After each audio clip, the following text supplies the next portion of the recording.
Cândido Neves, em Família Candinho, é a pessoa a quem se liga a história de uma fuga. Se deu à pobreza quando adquiriu o trabalho de pegar escravos fugidos. Esse homem tinha um grande defeito: não segurava trabalho nem emprego, carecia de estabilidade, era o que chamavam de má sorte.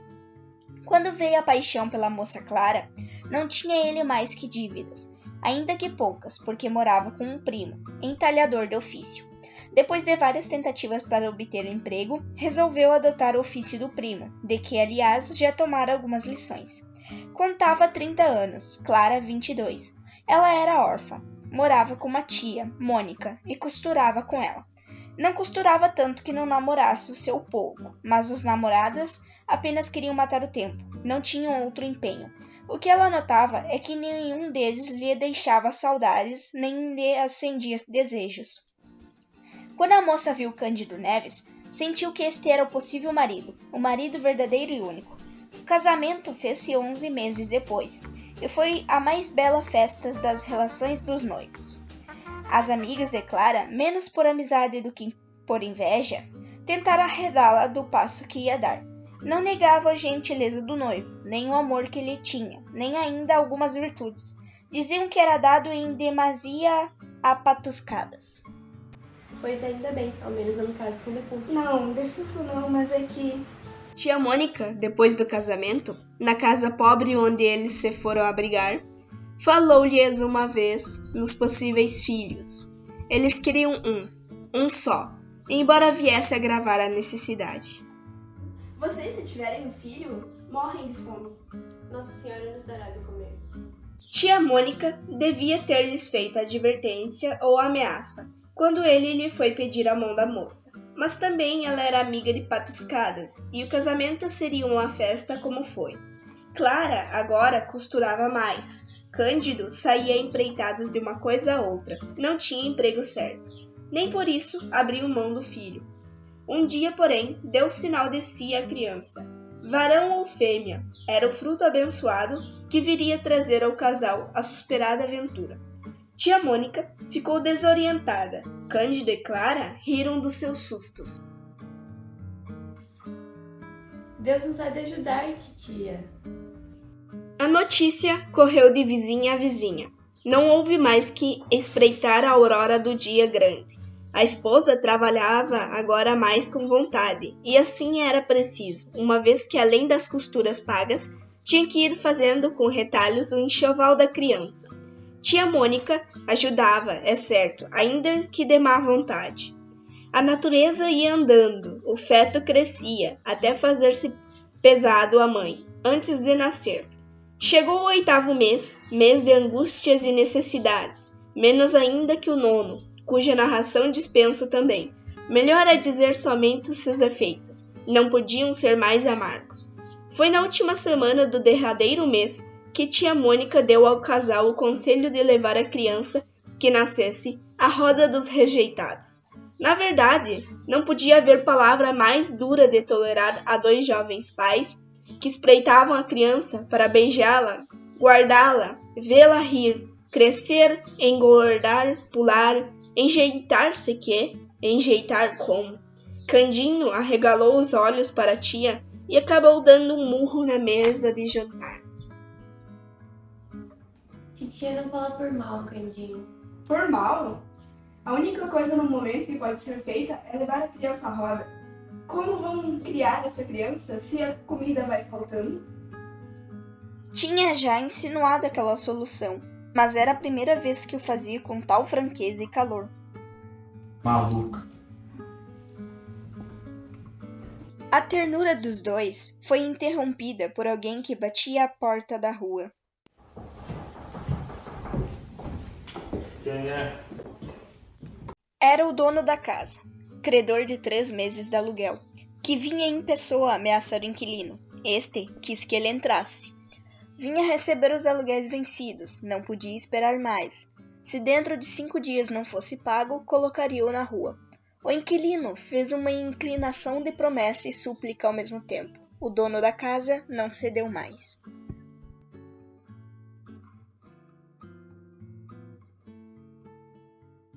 Candinho saiu por outro lado. Nesses lances não chegava nunca ao desespero. Contava com algum empréstimo. Não sabia como nem onde, mas contava. Demais, recorreu aos anúncios. Achou vários, alguns já velhos, mas em vão os buscava desde muito. A situação era aguda. Não achavam casa, nem contavam com pessoas que lhe emprestassem alguma. Era ir para a rua. Assim aconteceu. Postos para fora da casa, passaram ao aposento de favor, e 2 dias depois nasceu a criança. A alegria do pai foi enorme e a tristeza também. Tia Mônica insistiu em dar a criança a roda. Você precisa levar essa criança logo. Mas como? De que forma? Não importa, tem que levar a criança embora. Se você não quer levar, deixe que eu mesmo leve a Rua dos Bardões. Deixa que eu levo. Notara que era um menino, e que ambos os pais desejavam justamente esse sexo. Mal lhe deram algum leite, mas como chovesse à noite, acertou o pai levá-la à roda no dia seguinte. Chegou aos seus ouvidos a notícia de que uma nota de escravos fugidos havia aumentado a 100.000 réis. Tratava-se de uma mulata, vinham indicações de gesto e de vestido. Voltou à triste casa que lhe haviam emprestado.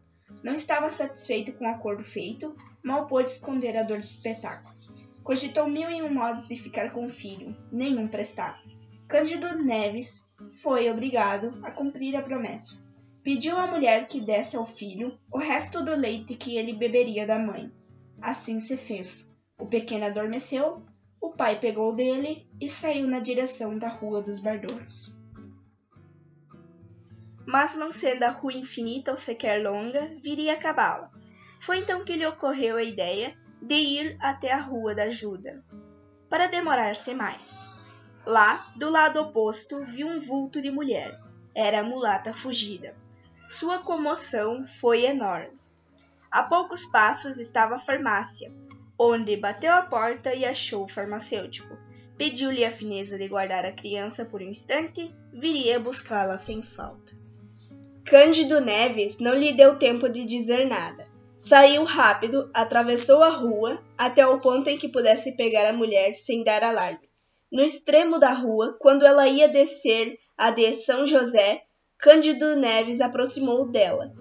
Era a mesma, era a mulata fujona. Arminda! Arminda voltou-se sem cuidar da malícia.